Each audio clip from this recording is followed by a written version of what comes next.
na nagpapatuloy sa Diyos. Pero ngayon, mas pumapalakpak ang langit sa atin kasi nandito tayo kahit kukunti tayo, nandito pa rin tayo kasi alam natin may plano ang Diyos sa ating buhay. Amen. Kaya tayo dinala dito. May maganda siyang plano. Amen? Amen. Ito ba?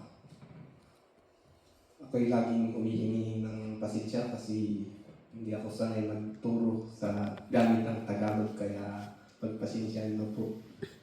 Yung tuno may iba eh.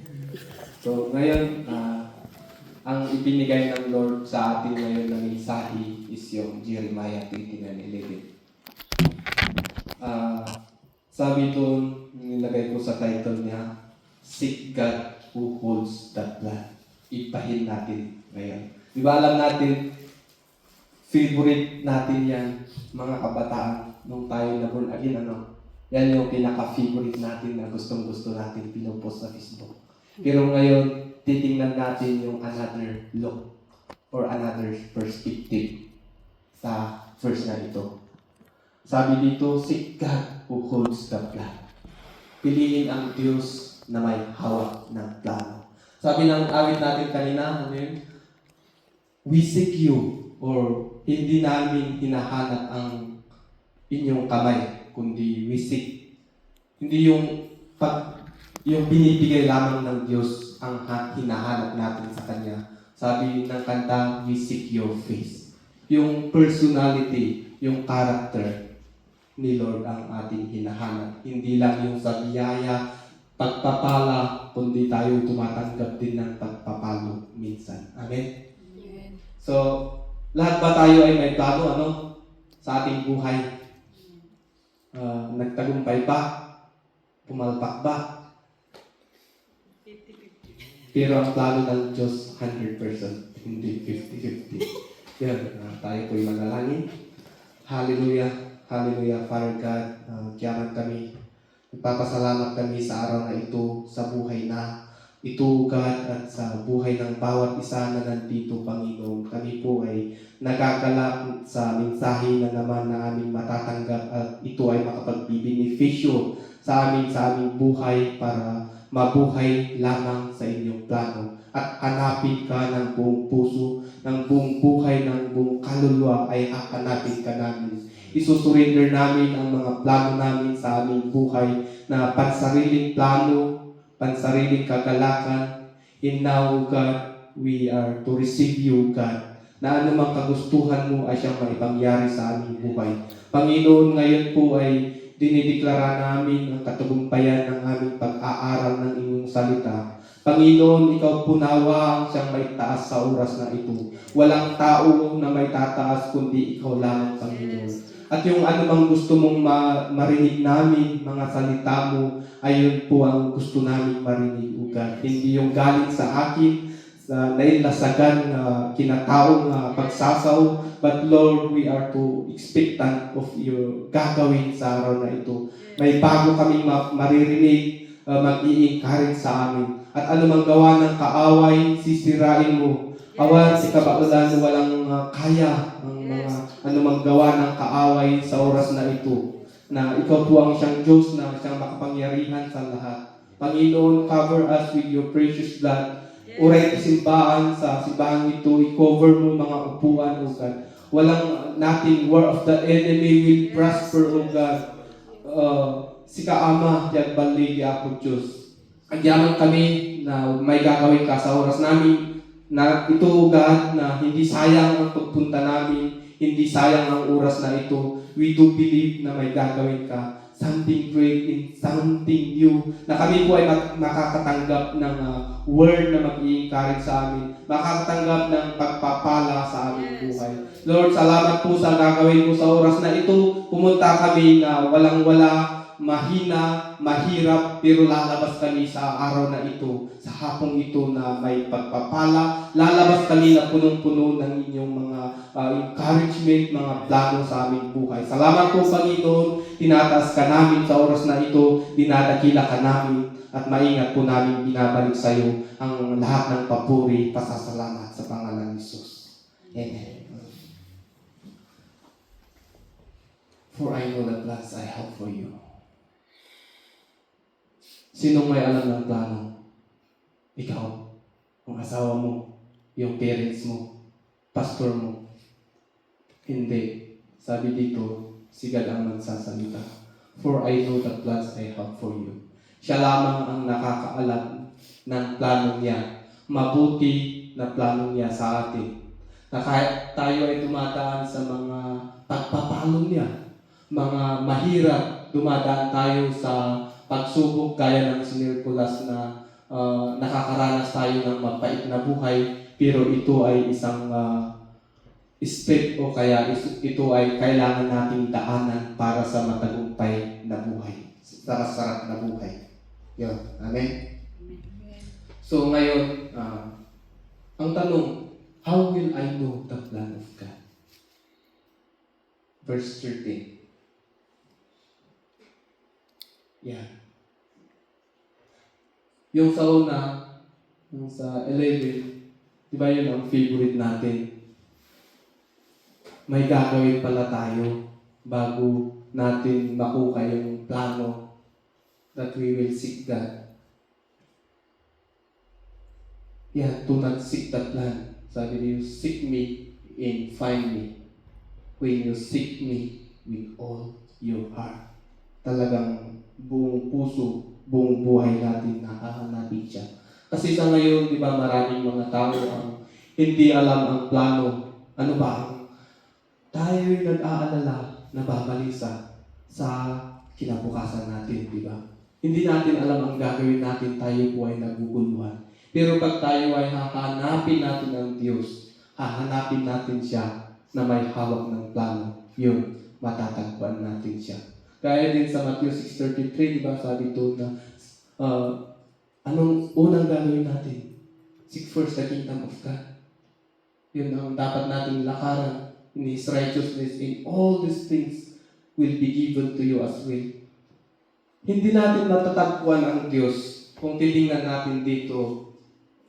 Di ba sabi dito, matatagpuan natin o kaya matatanggap natin ang mga bagay na hinahanap natin, ginugusto natin. Tayo ba ay nakatatanggap nito? Tayo ba ay yung mga gusto ba natin, yung pagpapala ng Diyos ba ay tinatanggap natin? O kaya tayo ba ay nabubuhay sa pagpapala ng Diyos? Kung hindi, magduda ka or magtaka ka na kung bakit. Kasi hindi mo hinahanap ang Diyos. Kasi kung hindi natin tinatanggap ang mga bagay na mga pagpapala, ano man gusto natin, na hindi natin makikita na wala tayong peace, kapayapaan sa ating buhay, gulong-gulo ang ating buhay, yun ay dahil hindi natin ginagawa ang paghanap sa Diyos.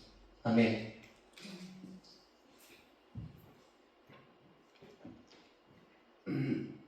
Verse 12, pagkikommentate yung topic. Jeremiah 29:11, 12. Then you will call on me and come and pray to me, and I will listen to you. Yan. May mga gagawin tayo. So, anong sabi dito? 13. You will seek me and find me when you seek me with all your heart. Ano naman ang ibig sabihin ng seek me with all your heart? Ito yun. We will know the plan of God when we seek God with all our heart. Lahat. Ano pang makikita natin dito is yung may pagnanasa na hanapin ang Diyos. We have that desire in the act of knowing His personality, knowing His character, His intention, or His will, yung kagustuhan niya, yung plano niya sa ating buhay. Verse 30. Tuloy natin. Seek God with all your heart. Alam natin, di ba tayo po ay lahat ay dumaan sa o kaya dumaan sa mga kasalanan at alam natin ay tayo ay binago ng Diyos. Yung paghahanap natin ng bisyo noon na tayo ay mabisyo noon. Tayo po ay lubog sa kasalanan, anumang addiction yan. Tayo po ay binago ng Diyos. At ngayon, alam natin kung paano natin hanapin, di ba, ang mga bisyo. Alam natin kung paano natin hinahanap. Dahil kung alam natin sa ating buhay, kung ito yung paghanap natin sa mga bisyo noon, ay gagawin natin sa paghahanap sa Diyos. Tayo ay makakatagpo. Matatagpuan natin siya. Pakilagay mo nga doon sa Luke 7:47. Na tayo po ay dating makasalanan. Ganito po ang gagawin ng Diyos. Pakilagay mo sa Tagalog. Sa laki ng ating kasalanan, ganun din ang laki ng ating paghahanap sa Kanya. Yan. Kaya nga sinasabi ko sa inyo, ipinapatawad ang Kanyang maraming kasalanan sapagkat siya ay umibig ng malaki, datapwat sa pinatatawad ng kaunti ay kakaunti ang pag-ibig. Yan ang sukat ng ating pagmamahal sa Diyos. Kung gaano tayo pinatawad noon, dati tayo ay makasalanan, from darkness into light, kaya tayo ay nandito sa pagpapasalamat sa ating Diyos. Yan ang magiging tayo na kung gaano kalaki ang ating kasalanan, ganun kalaki ang ating pag-ibig sa Diyos na ating siyang hahanapin. Ano pa? Yung paghahanap natin sa bisyo, di ba? Alam natin, nagsasakripisyo tayo buong buhay. Yung examine yourself na ano ba ang pinagkukulang mo ng inyong oras, yung time, yung talent, treasure. Kung ganun ang ating paghahanap at babalik na rin natin na gagawin natin na yun ang gagawin natin para hanapin ang Diyos, then matatagpuan natin siya. Mararanasan natin at matatagpuan mo, malalaman natin ang Kanyang plano sa ating buhay. Amen.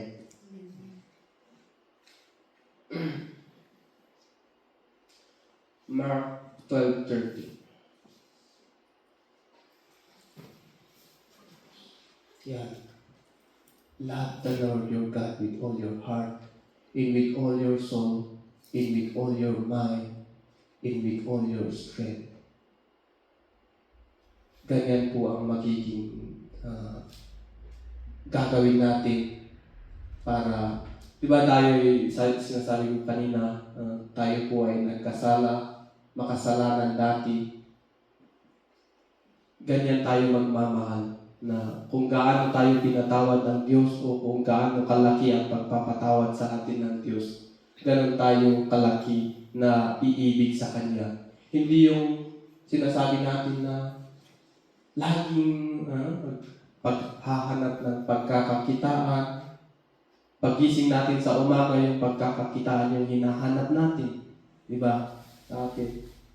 O kaya yung mga hinahanap natin ay yung iibig sa atin. Diba? Pag yan ang gagawin natin sa paghahanap sa Diyos, yan, palakpak para sa langit ang pumapalakpak ang langit sa atin. Yan. Malulugod ang Diyos sa atin. Amen. Yan. First in great commandment is to love the Lord your God with all your heart. Buong puso, buong buhay natin isusurrender. Amen. Kung sa palagay natin na o kaya minsan kaya tayo ay hindi nagmamahal sa Diyos o kaya hindi natin siya hinahanap kasi hindi natin siya kilala. Dapat ngayon ay dapat kilalanin natin muna siya kasi siya ay alam natin maawain, maibigin sa atin. Alam niya may plano, may maganda siyang plano para sa atin. Ano bang another reason na kung bakit matindi ang pagmamahal natin sa Diyos? Gaya ng mga adik, sinasabi ko sa iyo na mga adik sa bisyo, alak, hindi lang mga ganun, mga ML, anong mga habits natin. Di ba? Kung ganun ang paghanap natin sa mga bisyo natin, ay gagawin natin sa paghahanap sa Diyos. Yan. Matatagpuan natin talaga siya. Yan, to seek God. Seek first the kingdom of God. At lahat ng mga bagay, uunahin natin ang Diyos, ibibigay lahat para sa atin. Amen. Amen.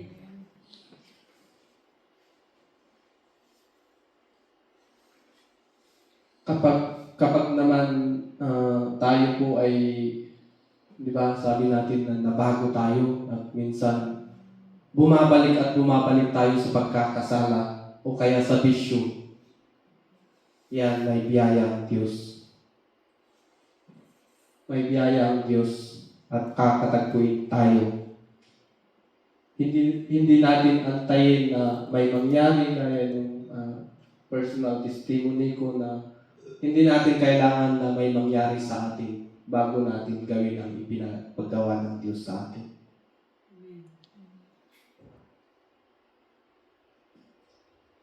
Yan, verse 13. Balik mo doon.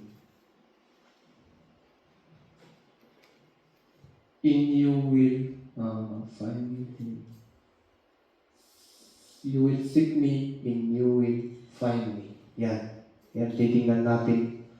Dito, mahahanap natin ang Diyos kapag parehas kayo ng ginugusto. O parehas tayo ng gusto. Ay, sorry.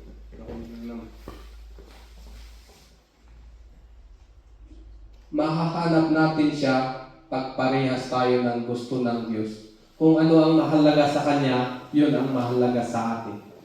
Mahahanap natin ang Diyos if we are in tune. Naka-align tayo sa mga kagustuhan niya. Ano bang nagpapasaya sa Diyos? O kaya kung ang Diyos or kung tayo po ay masaya, masaya ang Diyos. Kung tayo ay malungkot, malungkot ang Diyos. Ano mang bagay na hindi o ayaw ng Diyos ay yun din sana ang ayaw natin. Sabi ng kanta ng mga kanta, break my heart, but break yours. Yan, pagpareho tayo ng gusto ng Diyos. Amen. If we love and hate what He hates. Amen. Ano pa? Yan, kapag parehas tayo, diba, parehas ng tono. Example natin yung mga worship team. Diba, kung alam natin kung sino ang wala sa tono, hinahanap natin. My point here is, kung ikaw ay hindi nakatuno sa Diyos, you are not in harmony. Magkaiba kayo ng channel. Magkaiba. Seek God and you will know His plan. Amen. Amen. At ngayon, di ba sinasabi natin na seek God because He's the one who holds the plan. So ngayon, hindi ko naman sinasabi na hindi tayo magpaplano. Magplano tayo at idadirect tayo ng Lord. I-correct ko lang yun. Pakialam mo sa Proverbs 16:9.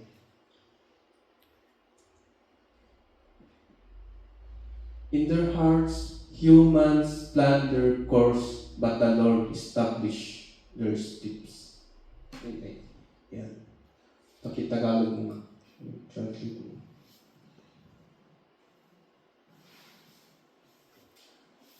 Ang puso ng tao ay mas mahirap ah. Ang puso ng tao ay kumakatha ng kanyang lakad, ngunit ang Panginoon ang nagtutuwid ng kanyang mga hakbang. So ito, di ba pag tayo po ay nananalangin sa mga anak natin, yung pinapanalangin natin yung pag-aaral nila, yung protection nila. Pag sa atin din, pinapanalangin natin yung protection o kaya mga gagawin natin, mga plano. Pero pag kung tayo ay in tune with God, o kung tayo ay nakatunos sa Kanya, ano ang pinapanalangin natin? Sinasabi natin, Lord, anong gusto mong gawin ko? Yan ang panalangin ng isang taong naka-tune in sa Kanya. Kasi,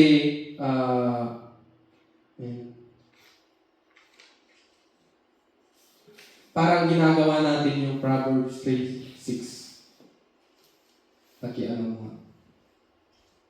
3 verse 6. Na same as prayer as this.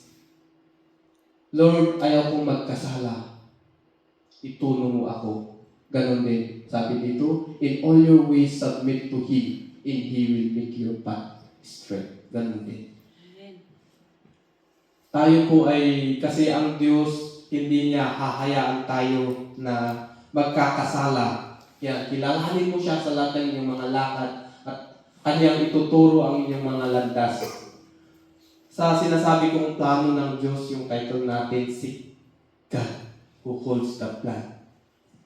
Na hindi hahayaan ng Diyos, kaya ito yung ating prayer na parang ganito na, Lord, ayaw kong magkasala. Bakit? Kasi malalayo tayo sa Diyos. Lalayo tayo sa Diyos. Kaya ito sinasabi niya na hindi hahayaan ng Diyos na tayo ay lalayo o kaya magkakasala dahil masisira yung plano niya sa atin. Kaya ginagawa niya o ang kailangan natin gawin ay kilalanin siya. Yung itutuno natin ang ating buhay, yung plano ng Diyos ang siyang masusunod. Amen.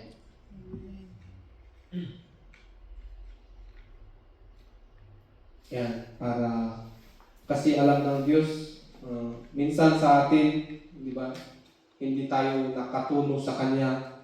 Ang Diyos diyan, seek His will in you too. In all you do, and He will show you which path to take. Ang Diyos diyan ay siya ang tama. Pakikita natin dito. Kasi tayo ay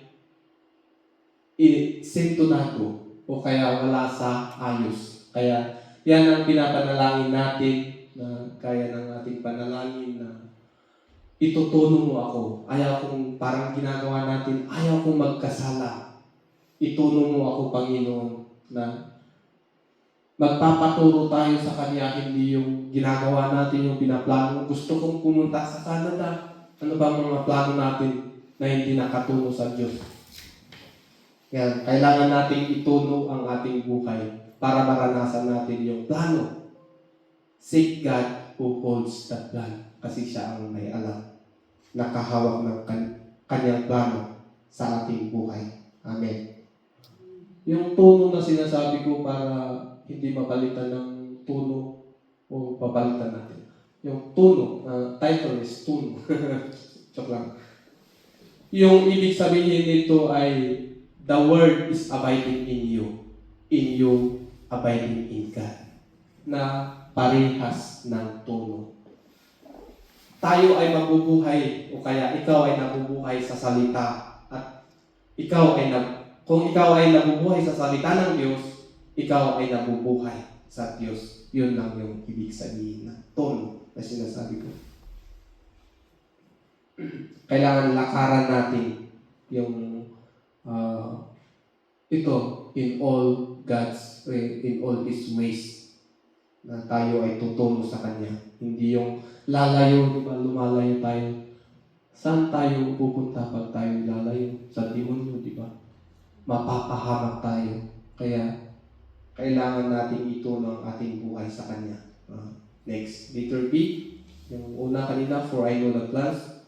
Who knows the plan? Ngayon naman, the plans I have for you.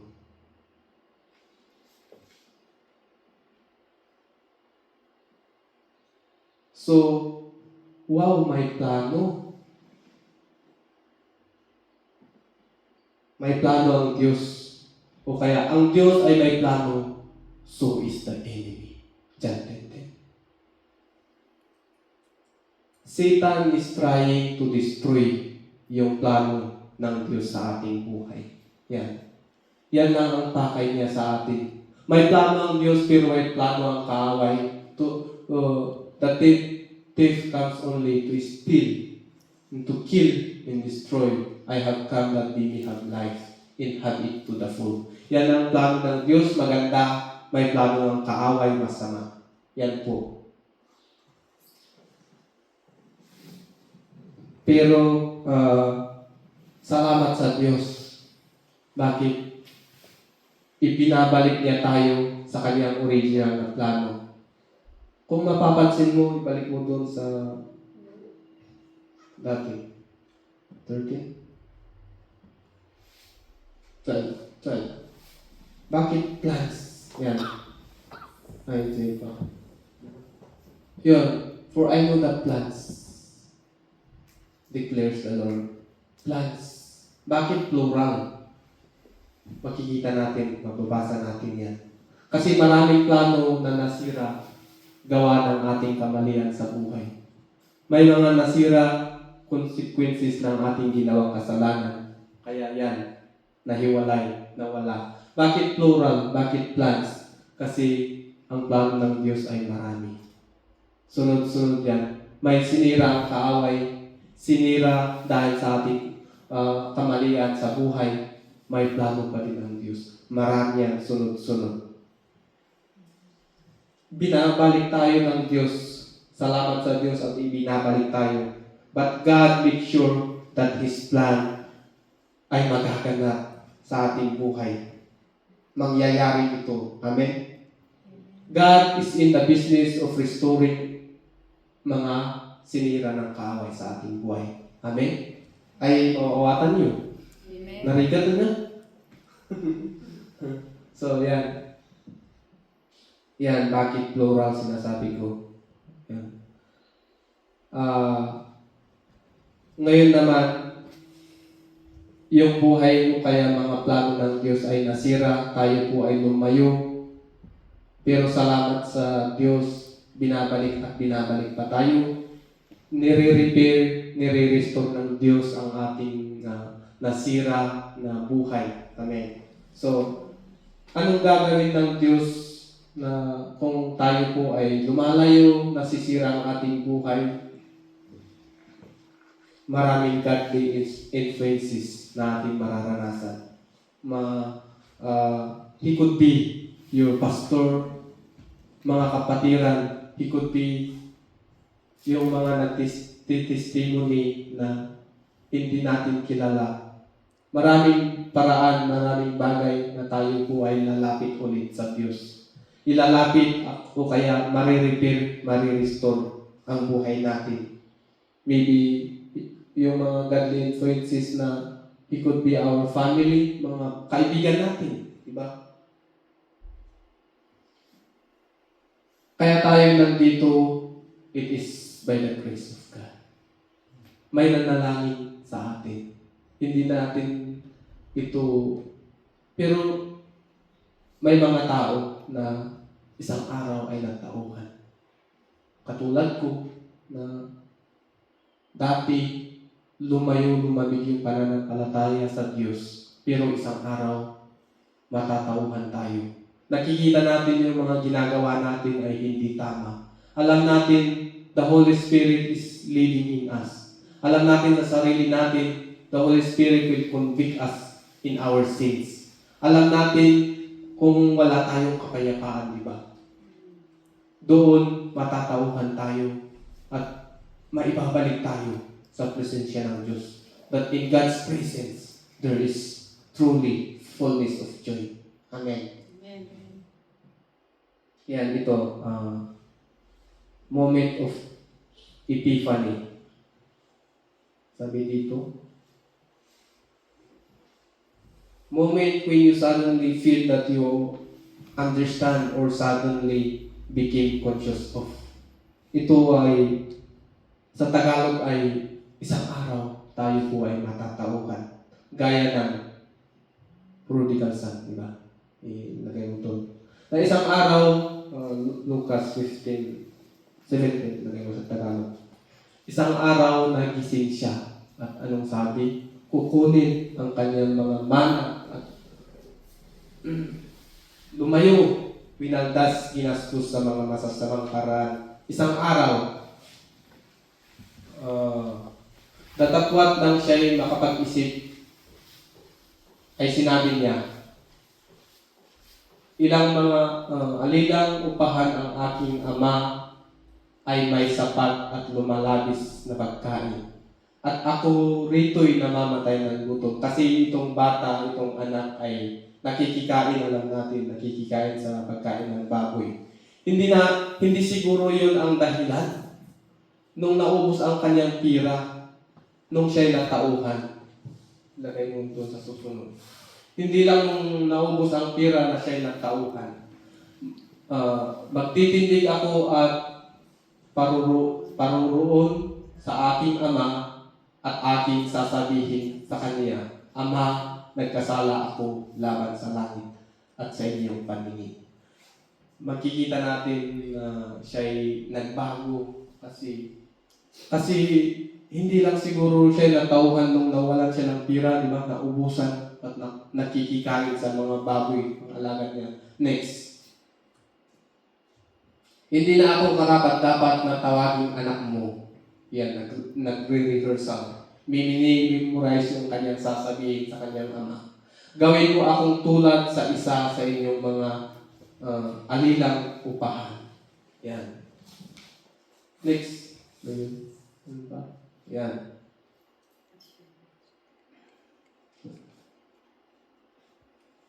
Nawala yung baka ibang. May ibang translation dyan na siya'y natauhan. Balik mo doon sa 18. Yan, natauhan at magtitindig ako at paruroon sa aking ama at aking sasabihin sa kanya, Ama, nagkasala ako laban sa langit at sa inyong paningin. Siya po ay natauhan. Marami sa atin dito fruit of prayer ng mga ibang tao, ng mga pastor. Pero ako, ganun din. Pero nung ako'y pumunta sa Korea, lalamig tayo sa pananampalataya. Pero isang araw, ako po ay nakikita yung hindi nakasanayan natin ginagawa. Parang malayo tayo sa Diyos. Sa atin dito, darating ang isang araw na tayo ay babalik. Biyaya ng Diyos na tayo ay babalik sa Kanya. Yan. Kasi, di ba, yung mga dating addict sa bisyo, wala silang sense of loss. They don't know that they are losing their family. Sila ay hinahanap nila ang buong puso, buong kaluluwa, buong lakas ang bisyo. Anong importante basta sila ay masaya? Hindi nila nakikita na nasisira ang kanilang pamilya.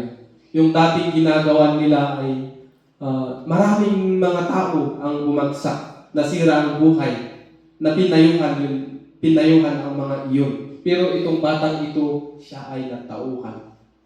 Darating sana sa ating buhay. Tayo, sino may mga asawa dito, yung mga hindi nagpupunta sa simbahan, yun ang ikararang. Ipanalangin natin na siya'y matauhan. Ang aking asawa ay matauhan. Ang aking anak ay matauhan. Yan ay biyaya ng Diyos. Isang biyaya lang ng Diyos. Hebrews 4:16.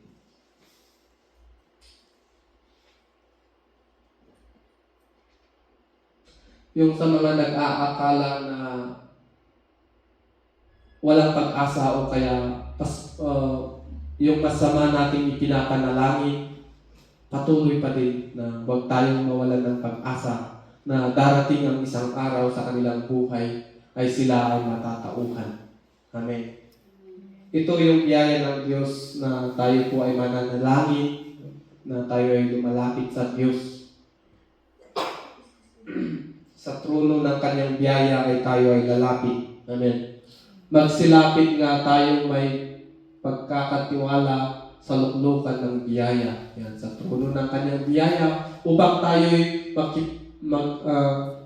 magsipagtamo ng awa at mga kasumpong ng biyaya upang tumulong sa atin sa panahon ng pangangailangan. Yan, lagay mo sa English kung may mas magandang translation. Tayo daw ay lalapit sa kanyang throne of grace. Mga bagay na hindi natin kaya, mga pinapanalangin natin, ilapit natin sa Diyos. Yung mga asawa natin na hindi nagsisimba o hindi pa nakakakilala sa Diyos, ilapit natin sa Diyos that there will be a time, isang araw, na sila ay magigising at matatauhan sila. Makikita nila ang mga bagay, alam nila sa kanilang buhay na walang kapayapaan. Wala silang kapayapaan. And let us then approach God's throne of grace. Yan, the sufficient grace of God with confidence. Yan. So sa Tagalog, may katapangan so that we may receive mercy and find grace to help us in our time of need. Yung mga panahon na kailangan natin ng biyaya ng Diyos, tayo po ay mananalangin, lalapit sa Kanya. Ito ay biyaya ng Diyos. Isang biyaya ng Diyos, yung mga pinapanalangin natin, isang araw, mababago yan. Amen. Kasi sa atin, kahit ilang preaching ang maririnig, ilang ulit na sinisirimunan mo yung taong iyan, kung hindi pa dumarating ang biyaya ng Diyos sa kanya, yung isang araw na siya matatauhan, wala din. Kaya ito yung kailangan natin. Ilapit natin sa Diyos. Sa trono ng kanyang biyaya, doon matatauhan yung mga tao na gusto natin mabago. Amen.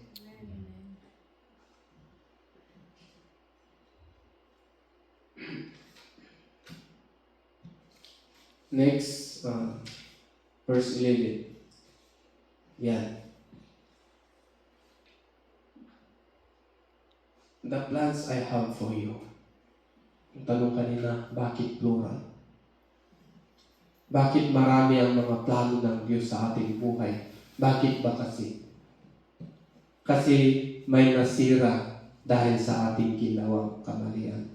O consequences, sinasabi ko na, consequences ng ating mga kasalanan. Yan, makakatanggap tayo ng mga ganyan. Kaya marami ang plano ng Diyos.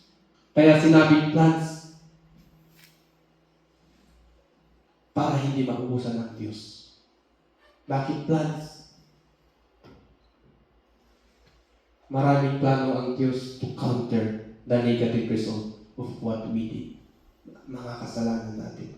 So, Proverbs 16, God will never disqualify us. For though the righteous fall 7 times, they rise again. But the wicked stumble when calamity strikes. Yan. At para maibalik tayo, ibabalik tayo sa plano to prosper us and not to harm us. The enemy want to harm us or to destroy yung plano ng kaaway. God will never disqualify. Hindi tayo iiwan ng Diyos. Anong sabi doon? He is the same yesterday, today, and forever. Ano ba? God's good plan will not change either. Mga palpak na ating plano sa ating buhay, sa sarili nating plano, may kasunod na mas magandang plano ang Diyos sa atin. Kahit bumagsak tayo, may mas magandang plano ang Diyos sa atin. So ngayon, sinasabi natin, wow, may plano. Marami ang plano. Pero ito ang sasabihin ko sa inyo. Don't target the many plans. Target the plan. Kasi hindi magkakapareho ang quality ng plano ng Diyos sa atin. Mas maganda yung una Kaya targetin natin yung una. Hindi yung sumubok tayo ng sumubok sa offer ng mundo hanggang masisira. Oo, marami ang plano ng ang Diyos sa atin. Pero targetin natin yung mas maganda. Yung una, sa una pa lang, salpukan na, di ba? Yan, Psalms 34:8. Taste and see that the Lord is good. Sabi diyan. Yung ibang mga tao, anong ginagawa nila?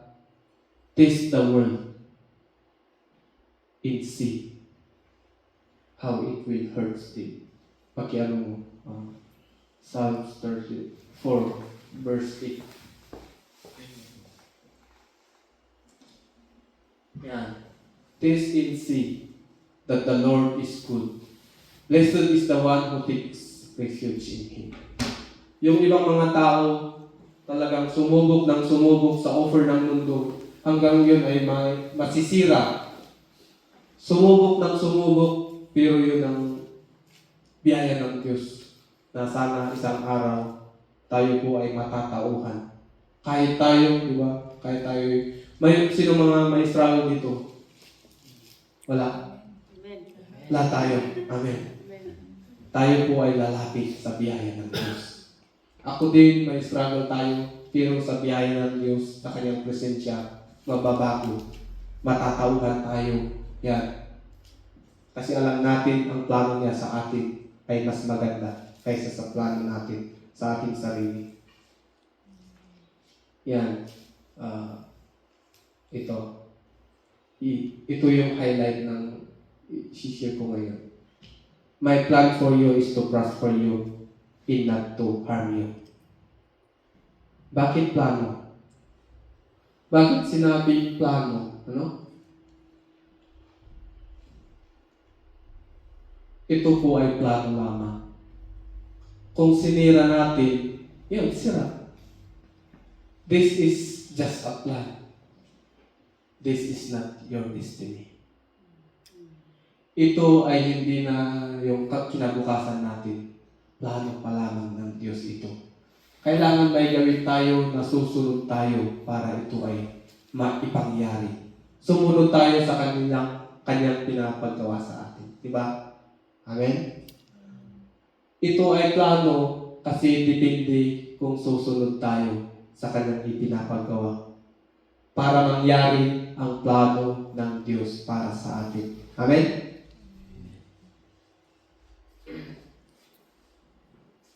Ito yung plano ng Diyos kasi alam natin sa ating plano 50-50, sabi nyo kanina, hindi nagtatagumpay. Alam natin sa ating plano ay hindi maganda, pero yung plano ng Diyos ay maganda. Kaya dapat nating lakaran. May mga bagay na dapat nating gagawin. Yan. Don't be here only, but be doers of the Word of God. Diba? Kailangan natin itong lakaran. Ephesians 2:10. Ito po yung nakahanda. Simula nung tayo isisilang, ang mga bagay na ito ay nakahanda para sa atin. Mga mabubuting bagay, planchado na po ito bago tayo isinilang. Kaya dapat nating lakaran para yung mga bagay na ito na plano ng Diyos ay mangyayari. Ephesians 2:10. Ephesians 2 verse 10. Sa Tagalog.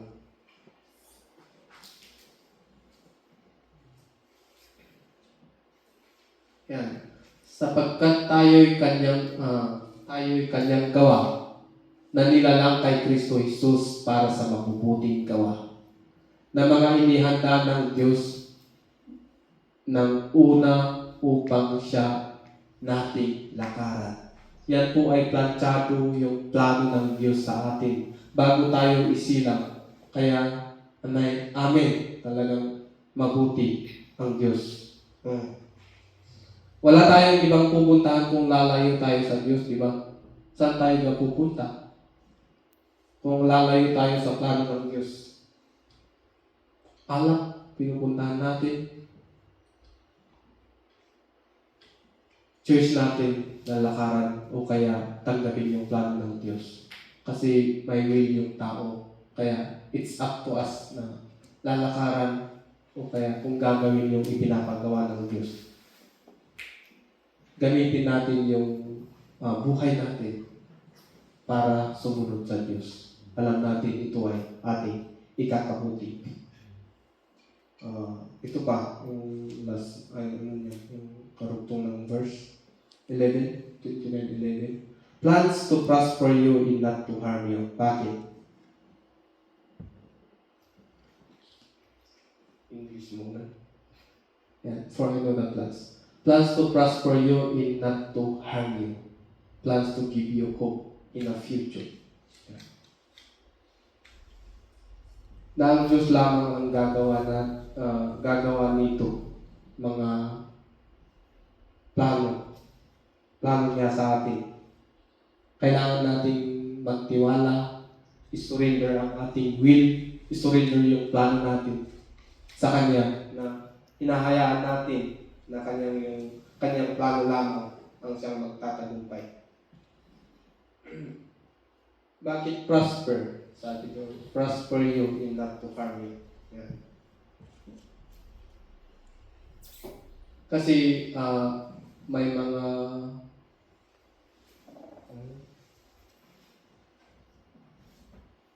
to prosper you.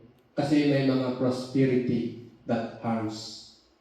Yung mga ibibigay ng Diyos, magpapasalamat tayo kasi hindi tayo yung mga mayayaman sa Pilipinas. Mayaman pero Magpapasalamat tayo kasi hindi tayo lumayo sa Diyos. Dahil maraming bendisyon, pagpapala that harms us. At ilalayo tayo sa Diyos. Kaya yung sinasabi natin kanina, Proverbs 3:6 na in all God's way, in all His ways, we will acknowledge.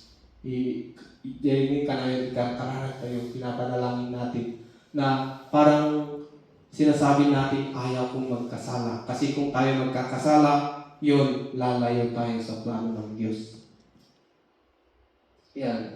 Pero ito, yung karugtong niya, Proverbs 10:22, ito yung gusto natin na prosperous, na hindi yung sisira sa ating buhay. Yan. The blessing of the Lord. The Lord brings wealth without painful. 12:40. Yan. Walang kasamang lungkot. Walang kasamang hirap. Ito po yung plano ng Diyos sa atin. Gusto natin to. Ito yung gustuhin natin. Ito yung lakaran natin. Ito yung hanapin natin. Yung pagpapala na hindi ka masisira, hindi ka mailalayo sa Diyos, hindi ka mahihirapan. Oo, marami kang pira, magkakasakit ka din naman. Diba? Yung pagpapala ng Diyos without painful, sabi ito. Walang hirap. Ito yung totoong bendisyon, totoong pagpapala. The blessing of the Lord makes one rich in God. He adds no sorrow with it. Kasi may mga prosperity sa maling paraan, di ba? Ito yung paraan ng mundo kahit tayo ay madamot, magiging mayaman ka. O kaya yayaman ka. Yan ang paraan ng mundo. Yung mga madamot pwedeng yumaman. Diba? At sa huli, yung resulta ng kanilang kasaganaan o kasaganaan ay may kasamang lungkot, may kasamang hirap, sakit. Ito ay hindi pagpapala mula sa Diyos. Kung tayo ngayon ay nasa presensya ng Diyos, kung tayo ay nasa Panginoon, isisecure lahat ng ating buhay. Buong aspeto ng ating buhay. Amen? Kaya ngayon, hindi tayo magsasayang ng oras. Pagki-flash mo dito, last verse tayo. Ephesians 5:15.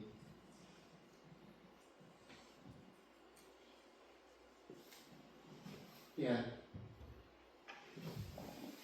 Be very careful then how you live, not as unwise but as wise. Next.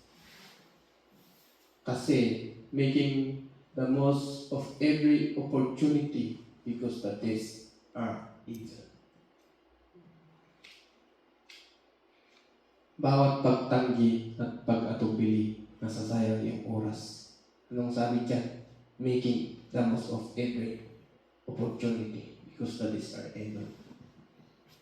Hindi natin sasayangin ang oras. Amen. Ilang taon ba tayo? O ilang taon ka na? Ilang taon ako? O kaya, tanungin natin ng ating sarili, ilang taon yung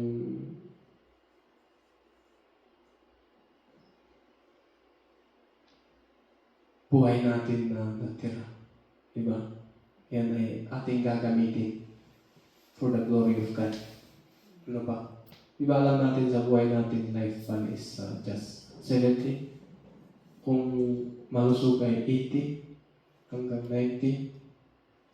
Amen. That we should redeem the time.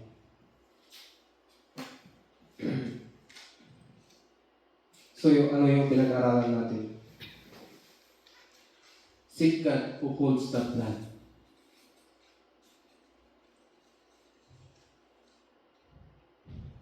Sabi, conclude ko na lang para hindi natin makalimutan. Sino may alam ng plano? Si Lord, di ba?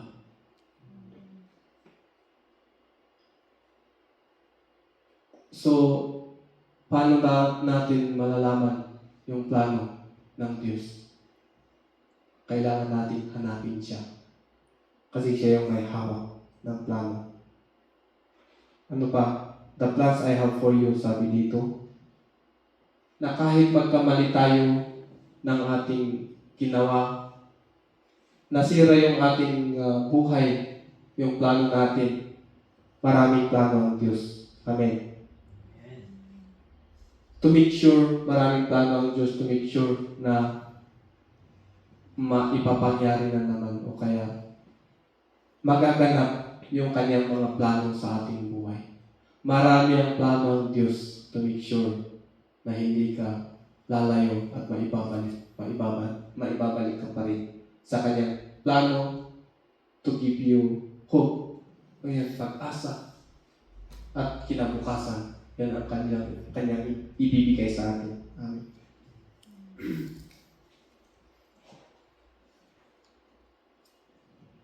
Yan, at anong sinabi ko pa? Ang Diyos ay maraming plano pero hindi natin tatargetin yung mga plans. Targetin natin yung plan na maganda at quality yung ibibigay sa atin. Sa una. Kaya yun, hindi yung chances number 1, number 2, targetin natin yung totoong plano ng Diyos. Kasi hindi magkakapareho. Kundi sa una, yung plano niya ay mas maganda kaysa sa mga plano pang darating. O alam natin na nasira pero alam natin may kasunod na plano pero hindi kaganda nung una na ibinigay sa atin. Amen? At ngayon, para hindi maubos ang oras, sabi dyan na redeem the time. At bibigyan tayo ng Diyos ng opportunity para piliin ang tama. Kasi di ba kung lalayo tayo sa Diyos, saan ka pupunta? Di ba? Ano pang magandang plano? Walang mas magandang plano kumpara sa plano ng Diyos. At sinabi ko kanina, darating ang isang araw sa ating buhay. Tayo po ay moment of epiphany, realization, na tayo ay matatauhan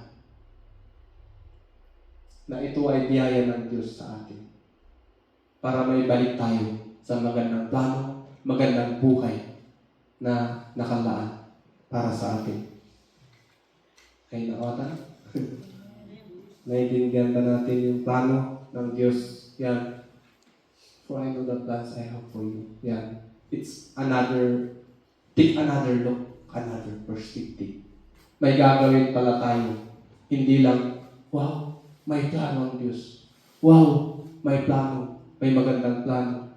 Pero may gagawin pala tayo. For I know the plans I have for you. Hindi ito destiny. Hindi ito na yung sagot o kinabukasan natin. Pero ito ay magiging kinabukasan natin kung tayo ay mag-uubi. Ito yung K o kaya susi. Daily obedience. Daily obedience. At ngayon, matatagpuan natin siya. You will find yourself in God's perfect time or perfect will. Yan. Araw-araw yung pagsunod natin sa Kanya. Amen? Yung ginawa kong challenge dito, the farther you are on your destiny, the painful it will be.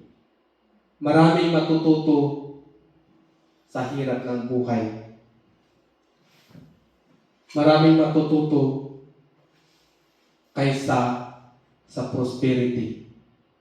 Sabi ko nung nakaraan na yung dinadaanan natin hirap ay ito ay papunta.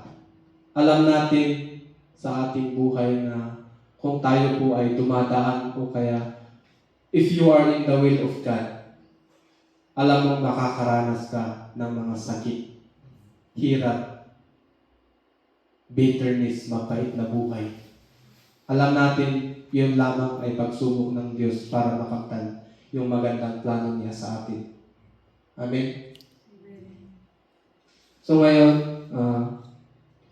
kung tayo, ikaw, ako, maraming palpak na dumaan sa ating buhay. Hihilain tayo ng kaaway, hihilain tayo ng mundo para, sabi ko kanina, may plano ang Diyos, pero may plano ang kaaway. Sirain tayo. Pero anong gagawin natin? Piliin natin ang Diyos. Piliin natin hanapin ang Diyos sa pang-araw-araw at makikita natin siya. Makikita natin, makahanap natin ang kanyang magandang plano. Matthew 6:33, that seek first the kingdom of God in His righteousness in all these things. Mahahanap natin ang Diyos kung nakita natin sa ating buhay may nabago. Alam natin sa ating buhay na sa ating sarili kung nahanap na natin ang Diyos. Kung tayo ay nabubuhay sa magandang buhay. Kung ikaw ay nabubuhay na walang mahirap. Nakakatanggap ng mga pagpapala, diyan alamin mo na ikaw ay nakahanap na tumpungan ng Diyos.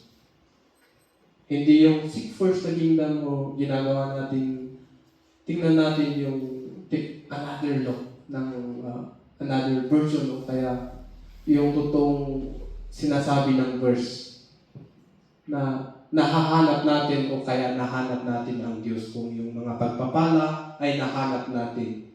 Hindi lang yan, seek first the kingdom of God in His righteousness.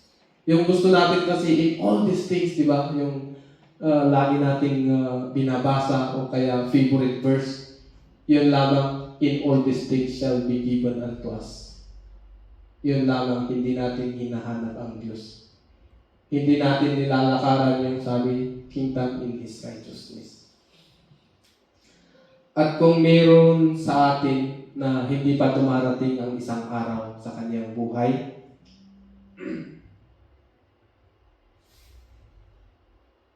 na tayo ay bumabalik sa mga kasalanan. Mga struggle na sinasabi ko kanina. Na sinasabi natin, okay lang, ano lang naman to, okay lang.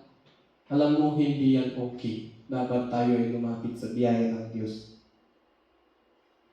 There will be one day of realization. A moment of epiphany na mangyayari sa atin. Na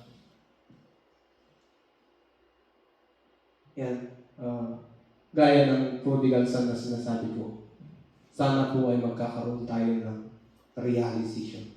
For this is the grace of God, na isang araw ay tayo ay makakatanggap ng kanyang biyaya, na lalapit tayo sa kanyang throne of grace. Amen. Ano pa?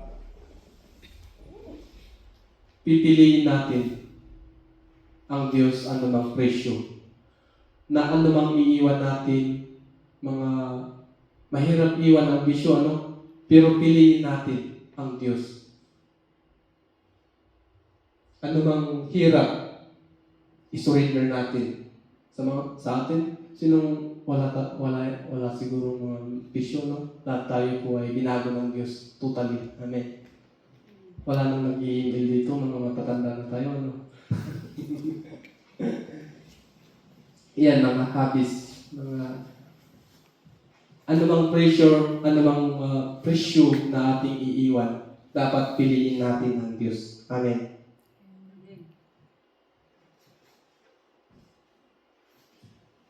Tama na yung paglayo natin sa Diyos.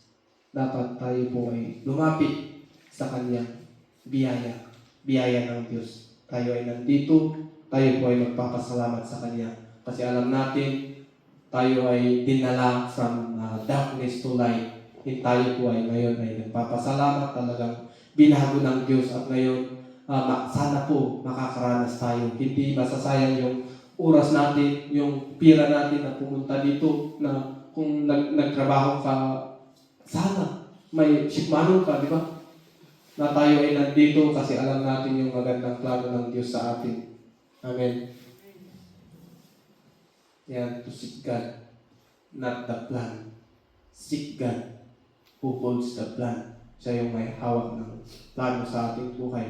Kaya po tayo nandito. Yan, nandito tayo para ibigay ang lahat ng papuri sa Kanya. Tayo ay pinapakita natin sa Diyos na tayo ay totally nabago. Amen. Tayo po ay manalangin. Hallelujah. Tayo tumayo at magpasalamat sa Diyos. Hallelujah. Panginoong Diyos, salamat sa inyong kadakilaan na ikaw ay dakila sa oras na ito. Salamat sa mensahe na inyong binigay.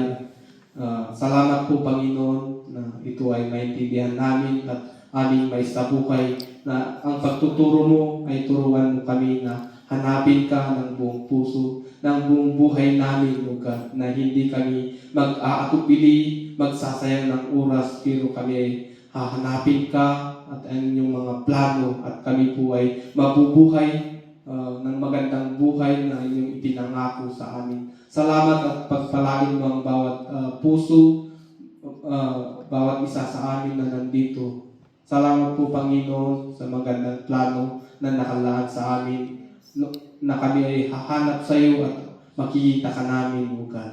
Salamat po, Panginoon, patuloy na pagpalain mo ang gagawin nila, anumang plano sa kanilang buhay, i-align mo, Panginoon. Salamat at patuloy na ikaw po ang manguna sa bawat lakbay, manguna sa bawat plano, desisyon na aming gagawin, na sa aming gagawin ay hanapin ka sa pang-araw-araw. At ngayon ay magkakaroon kami, doon ay matatanggap namin ang totoong pagpapala na walang halong lungkot, walang halong hirap, Panginoon. Salamat po at gusto namin i-surrender ang aming buhay na ikaw po ang siyang kumilos, O God, maging sa aming paglabas, O God, sa simbahan, maging ngayon, O God, lalabas kami na punong-puno ng pagpapala, punong-puno ng kagalakan, O God, na ikaw po ang siyang maglilid sa amin, O God. Tinatanggap namin ang Holy Spirit mo to lead us in all our ways, O God, na in all your ways, O God, na lalakaran namin, susunod kami, Panginoon. Salamat po, maging ang Espiritu Santo ay siyang talagang manguna sa amin. Salamat sa presensya mo na aming kasama sa lahat ng aming pupuntahan, na in your presence there is truly fullness of joy na aming mararanasan po, Panginoon. Salamat at gusto namin ibigay sa iyo ang lahat ng papuri, pasasalamat sa pangalan ni Jesus. Amen. Okay, salamat.